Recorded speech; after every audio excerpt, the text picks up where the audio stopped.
This is CWI Live.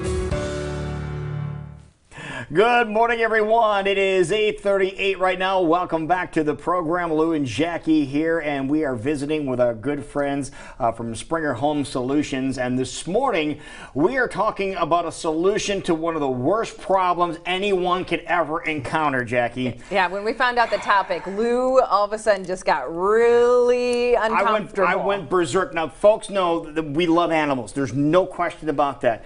But there is one animal I make an exception for, and this is the animal that we are talking about. And we do have Mark and Brennan here from Springer. And the animal we are talking about, Mark, is one of the most vicious creatures on the planet.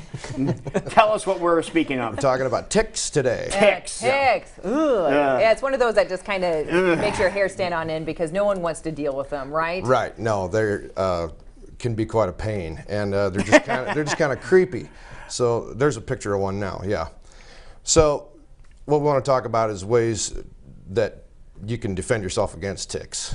Because if we're out and enjoying the great outdoors, which we encourage people to do all the time, these guys have a way of finding their way in, and not only to you, but also your animals, maybe if you're out for a walk or things like that. So we want to make sure we're staying safe, and Springer Professional Home Services is going to help us out by preventing, hopefully, this happening, correct? Correct. Yeah, some things that you can do if you're out walking in the woods or out in long grass. Make sure that you're well covered, long sleeves, long pants, hats, those kinds of things. Another good idea if you're out for an extended period of time, do a lot of checks. Right. Look, underneath your armpits, on the back of your legs, your waistline, check your pets.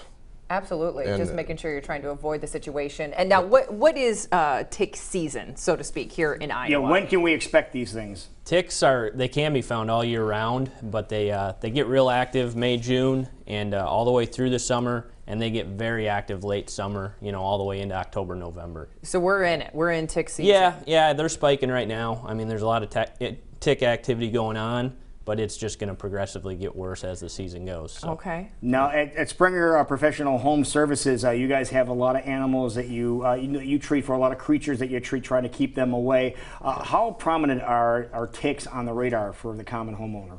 I mean, if you have any kind of long grass along the outskirts of your yard, if you have any leaf litter, low-hanging tree branches, anything of that nature, you've likely got ticks in your yard. Yeah, so. You might not realize it, but they're there, and we want to try and prevent anything from happening to you this summer. But what I didn't realize is the varieties. When I think tick, I think of one kind, but there's more than one, especially here in the state of Iowa. 3 prevalent kinds. 3, okay. What are we talking about then? Talking about the American dog tick. Okay, let's take a look at the American dog tick. Is that the most common, would you say? It actually is. Now, how big is it? You can see the finger there, but how big will this tick get?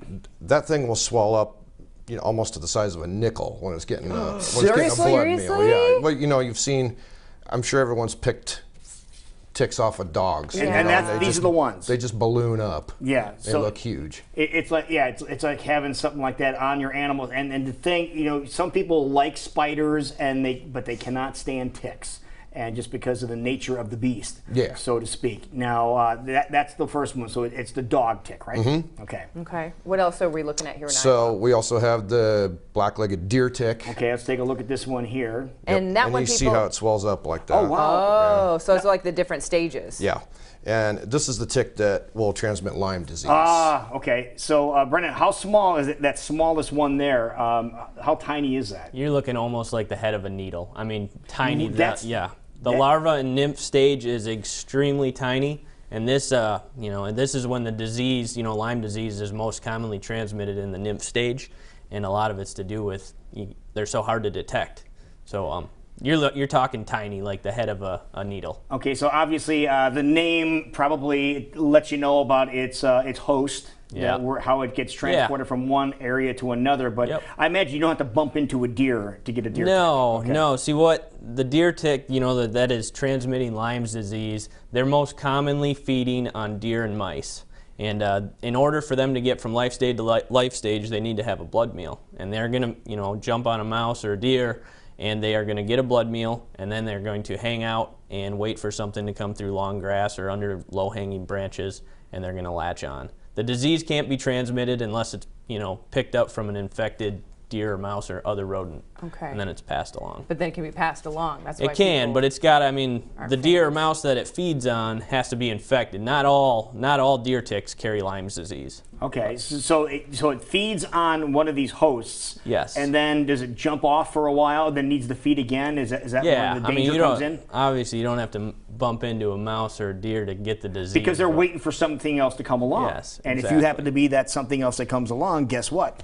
Yep. It's happened. We've heard Your of people food. contracting Yeah. Lyme disease, unfortunately. So that's what we're Yeah. talking about it this morning. Okay, so let's talk about the third kind that's prevalent here in the state of Iowa. A little more less common, but it's the Lone Star tick, and that one hangs out pretty much in the southern half of the state. Okay. And we don't really know of any diseases that it passes along, but again, you don't want it hanging out on you. So And- just a pain. Yeah, and how large would these guys end up getting? It's about the same as the others. But they have that same MO though. Right. Yep. Okay, they fill up with your blood if they attach to you. Yeah, they're- and the Lone Star is a very aggressive biter, especially the females. So Seriously. again, we're talking about females biting people. Hey, no coincidence there. Okay, so we talked about how to kind of avoid is if you're going out for walks in the woods or anything like that, to make sure your skin is covered. But let's talk about eradication if we're trying to get rid of it. Eliminate the problem. Yeah. So actually, our mosquito control program actually helps with that a lot because we're treating a lot of the same areas where ticks are hiding in. So in the long grass areas where you tend to see a lot of mosquitoes, ticks are hanging out there too. 10 to 12 feet up in trees, we're treating those areas too for mosquitoes because that's where mosquitoes hanging out, that's where ticks are hanging out. So there's a nice crossover there. So it kind of goes hand in hand. If you're treating one, you can be treating the other. Right.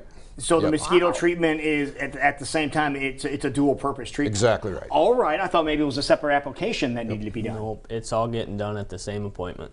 Oh, very nice. And you guys are taking those appointments right now because we are feeling those bugs come out in full force right now. yeah. And we can make your life at home a little bit easier by coming out and being a part of this program. Yep, it is. It's rocking right now. I mean, all this rain we've got in the last few days. Okay, now let's talk about that a little bit then too.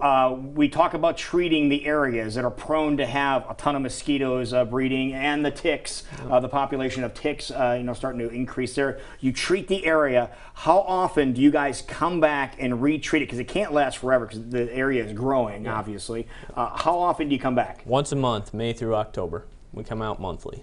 Okay. And it's just a matter of getting on the schedule. Getting on the schedule, it's an exterior only service. We're usually on the property, obviously. It depends on whether you have an acreage, not, or a small lot in town.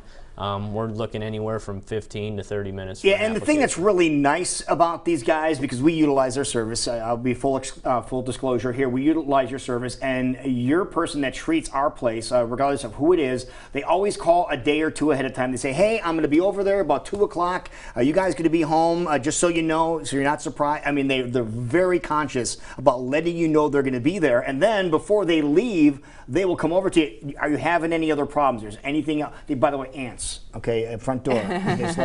But anyway, but they ask you of any other problem around the house, and that is really a great service. Yeah, and we appreciate that. But yeah, we're trying to be very thorough, trying to give you a heads up, make sure you're going to be home so we can get inside the house to do your regular pest control service. With the mosquito service, we'll give you a heads up. Weather permitting, I'll be out sometime this week. Yep. And just let you know, I just need to do the exterior. You don't need to be home for that.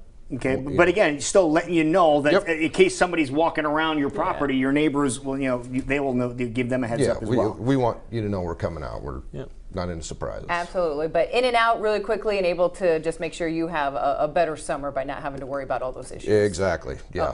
Again, with all the rain, ton of mosquito customers coming on that weren't having issues last year. That are now this year. Okay, so if people want to get on the list, are they still able to, now that we're kind of in the middle of summer, or going into summer? Make a phone call to the office. It's as easy as that. Usually we're going to have a technician out there the same day if you call before 12 o'clock. Oh, seriously? Yeah. Wow, talk about same day service. Perfect. Absolutely. Okay, so if people want to get in touch with you guys, what's the best way to do so? You can reach us. Go to our website, Trust Springer. Otherwise, 515-262-9229. Yeah, how about that? Especially with Father's Day weekend coming up, you're trying to figure out something to give your dad dad for Father's Day, how about treating the yard so you don't get bit up by either mosquitoes or ticks? Absolutely. What a great present that is. Still a lot of festivities. People want to throw backyard parties, Right. things like that. Make sure you give about 24 hours in advance of doing something like Yes, this. definitely. If you guys can give us a call, we're definitely out there within 24 hours. Okay, perfect. That Wonderful. works. Thank you, gentlemen, Thank you. for making sure we're having a pleasant summer season, and that's without having to do a bunch of that with mosquitoes and those darn ticks. Get rid of the tick. Springer Professional Home Services, folks. Give them a call. Let them make sure it's comfortable where you live. We will.